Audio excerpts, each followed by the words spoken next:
इतने बड़े होने के बाद जब हमें स्टेरिलाइजेशन, डिसइंफेक्शन, डेटॉल की वर्किंग या सैनिटाइजेशन जैसे शब्दों का अंतर नहीं पता और उस समय हमारे पास अगर ऐसी वीडियो आ जाती है जो हमें इन सबको बताती है तो हमें उसको पूरी तरह से अंत तक देखना चाहिए जिससे हमारा कॉन्सेप्ट जो है वो पूरी तरह से क्लियर हो जाए। तो चलिए आज इस वीडियो लेक्चर में हम पढ़ेंगे स्टेरिलाइजेशन के बारे में और डिसइंफेक्शन के बारे में, जिसके अंदर हम पढ़ेंगे introduction, definition, types of sterilisation and disinfection. तो लाइक सब्सक्राइब कर दीजिए और हम वीडियो शुरू करते हैं, है ना। Actually what is the aim of sterilisation and disinfection? जब हमारे दिमाग में आता है स्टेरिलाइजेशन और डिसइंफेक्शन करना, मतलब किसी भी एरिया को, किसी प्रोडक्ट को, तो हमारा जो मेन एम है वो क्या होना चाहिए?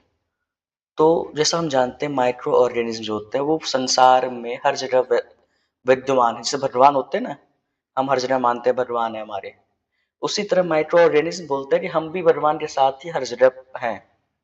ठीक, they are responsible for contamination infection. पर जो माइक्रो ऑर्गेनिज्म होते हैं वो इन्फेक्शन और कंटेमिनेशन के मुख्य कारक होते हैं, इनकी वजह से कंटेमिनेशन और इन्फेक्शन होता है। ये तो आप मानते हो ना। अब आता है the aim of sterilisation. What is the aim of sterilisation and disinfection? The main aim is to remove or destroy all microorganism from any surface and any media. Actually किसी भी सरफेस और किसी भी medium से micro organism को remove कर देना या उसे डिस्ट्रॉय कर देना ही स्टेरिलाइजेशन और डिसइंफेक्शन का जो मेन एम है वो होता है। अब चलते हैं हम वन बाय वन डिसइंफेक्शन और स्टेरिलाइजेशन के बारे में। तो डिसइंफेक्शन होता है a process in which micro organism is remove और न्यूट्रलाइज फ्रॉम एनी सरफेस और medium that is known as disinfection. किसी भी सरफेस या मीडियम से माइक्रो ऑर्गेनिज्म को रिमूव कर देना या न्यूट्रलाइज मार नहीं सकता, इसीलिए और दूसरी मेथड बनी हुई है सैनिटाइजेशन और स्टेरिलाइजेशन मेथड बनी हुई जो कि स्पोर्स को भी थोड़ी बहुत नष्ट कर देती हैं। तो चलते हैं टाइप्स ऑफ डिसइंफेक्शन। अगर हम डिसइंफेक्शन के बारे में बहुत डिटेल जानना है तो वो अलग से एक वीडियो बनाना पड़ेगा। इसमें हम दोनों में बेसिक कॉन्सेप्ट समझेंगे।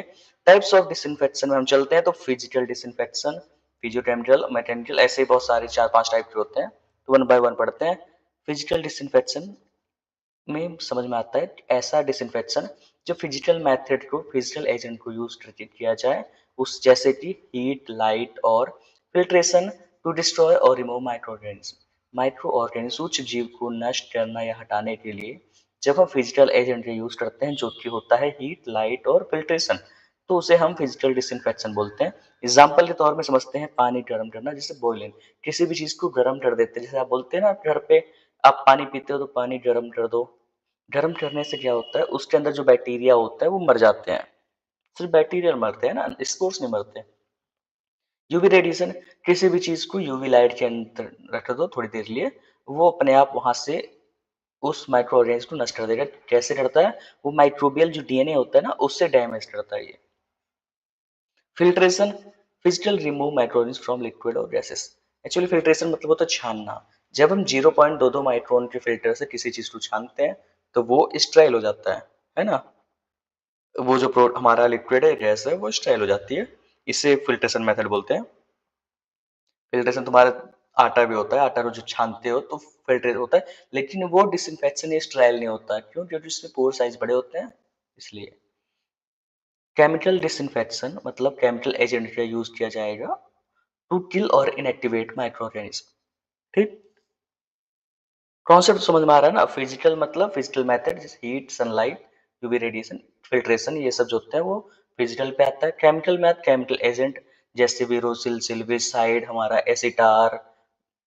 Example chlorination of water, water chlorination कर देना। क्लोरीनेशन मतलब क्लोरीन के साथ उसका रिएक्शन करवा देना। Alcohol wiping of skin, alcohol मतलब होता है दारू, आईपीए, मेनली आईपीए के लिए यूज होता है। आईपीए को अपने हाथों पे रगड़ना, अपने स्किन पे रगड़ना, इससे डिसइंफेक्शन होता है। जैसे सर्जरी टाइम पे होता है जो चीजें, है ना, सर्जरी होती है तो वाइप करते हैं आपके हाथ में, इंजेक्शन लगवाते हो तो भी वाइप करते हैं, वही है। और फेनोलिक क्लीनिंग ऑफ सरफेस, किसी भी सरफेस को फेनॉल से क्लीन करवाना। Process is chemical disinfection not the disinfectant itself, ये कोई वो नहीं है, खास चीज नहीं है, इसलिए इसको जरूरी नहीं है। तो एग्जाम्पल पे आप समझ गए, केमिकल क्लियर हुआ। अब आते हैं physico chemical disinfection. Physico chemical मतलब physical method and chemical method, इन दोनों की हेल्प से जो हम डिसइंफेक्शन करते हैं उसे फिजिको केमिकल डिसइंफेक्शन बोलते हैं। It involve both physical and chemical action together for better effectiveness. बहुत अच्छे इफेक्टिव पाने के लिए हम दोनों मेथड का यूज करते हैं। एग्जाम्पल तौर चलते हैं तो washing with hot water and detergent, जब किसी चीज को हम गर्म पानी में धुलते हैं और डिटर्जेंट उसके अंदर डालते हैं, ये होता है हमारा फिजिकल केमिकल डिसइंफेक्शन।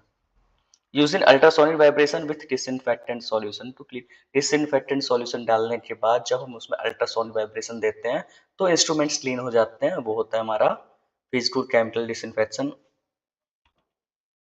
अब आते हैं हम थर्मल डिसइंफेक्शन। थर्मल जानते हो, थर्म मतलब हीट, हीट को प्रोड्यूस करना। जब हम a type of physical disinfection use in most heat below sterilization temperature usually 60-90 for a specific, किसी कुछ निश्चित समय के लिए जब हम 60 से 90 डिग्री टेम्परेचर पे किसी चीज को स्टेराइल करते हैं हीट देके, उसे थर्मल डिसइंफेक्शन बोलते हैं। जैसे कि बेड पैन जो होते हैं या मेटल इंस्ट्रूमेंट को डिसइंफेक्शन करना हॉस्पिटल में, वो थर्मल डिसइंफेक्शन के अंदर आता है।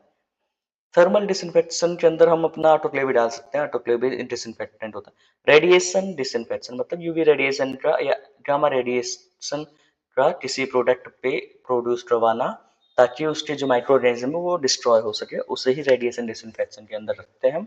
एग्जाम्पल तौर पे समझते हैं यूवी लैंप इन ऑपरेशन थिएटर, जो ऑपरेशन थिएटर होता है वहां पे यूवी लैंप जलता रहता है, उसका मेन काम है वहां के माइक्रो ऑर्गेनिज्म को नष्ट कर देना। Gamma radiation for the product medical product, actually क्या होता है ना, जो ट्रीटमेंट होती है वो उसमें गामा रेडिएशन होता है, जैसे आप आरएफयू रबर बंद यूज करते हो वो भी गामा ट्रीटेड होता है। मेडिकल सर्जरी जो चीजें होती है वो भी गामा रेडिएटेड होती है, गामा रेडिएशन उसके अंदर डालते हैं, उससे डिसइंफेक्टेंट होता है और सारे माइक्रोब्स नष्ट हो जाते हैं। तो स्टेरिलाइजेशन, तो जैसे हमने डिसइंफेक्शन पढ़ा उसी तरह एक स्टेरिलाइजेशन वर्ड होता है। स्टेरिलाइजेशन मतलब होता है किसी भी एरिया माइक्रोब से रहित करना ही स्टेरिलाइजेशन होता है।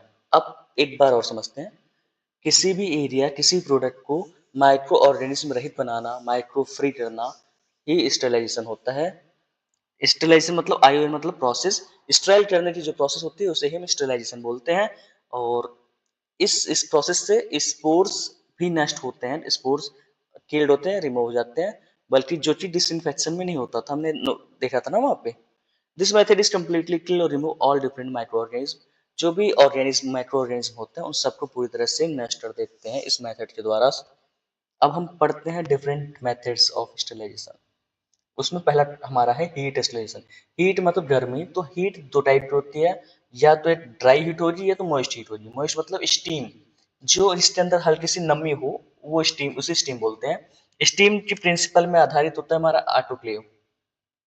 ऑटोक्लेव एक इंस्ट्रूमेंटेड मशीन है जो करती क्या है, उसके अंदर हम स्टीम देते हैं और वह कुछ समय के लिए, जैसे कि 15 मिनट 20 मिनट, वो जैसा जितना आपका वैलिडेट है उसके हिसाब से वो टेम्परेचर अपना 130 डिग्री पे जाकर वो उससे स्ट्राइल करती है और उससे सारे माइक्रोब्स को नष्ट कर देती है। ठीक, जैसे ऑटोक्लेव 180 डिग्री सेल्सियस और 15 से 20 मिनट, इससे सारे स्पोर्स को भी नष्ट किया जा सकता है और माइक्रो ऑर्गेनिज्म भी नष्ट होते हैं। एग्जाम्पल के तौर पे हम तो surgical instrument, glassware, culture media बनाने में हेल्प किया जाता है मॉइस्ट हीट का।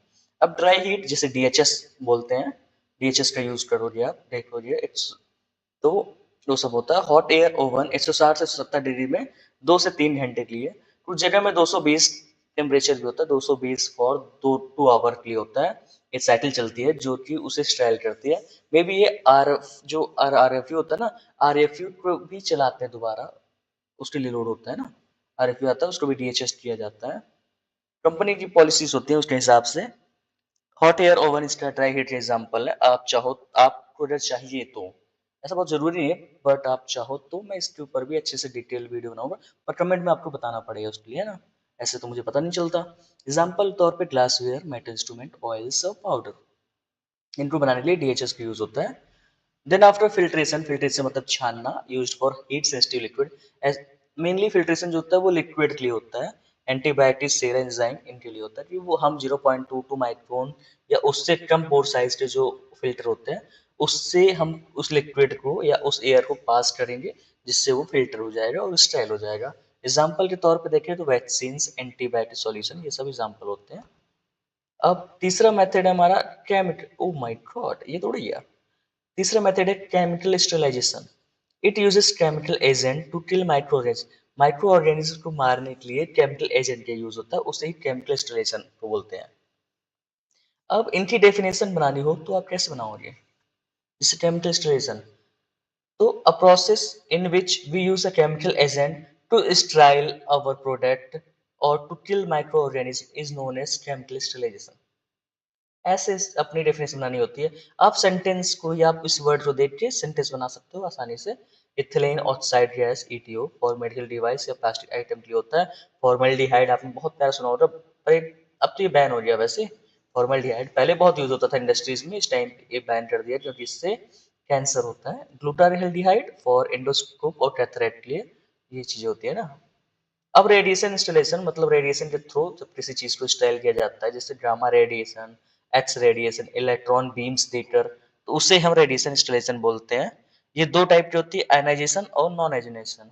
आयंस को बनाने वाली मतलब gamma rays, X ray, electron beams, ये यूज फॉर डिस्पोजल सिरेंज, सचर्स, कैथरेट को इंस्टॉल करते हैं इससे। नॉन आयनाइजेशन रेडिएशन में use for surface radiation, air, water, lab surface. ठीक, तो वीडियो खत्म हुई। आप चाहे तो और आगे बढ़ सकते हैं, नई नई वीडियो देखते रहिए, है ना। जय हिंद, जय भारत, वंदे मातरम।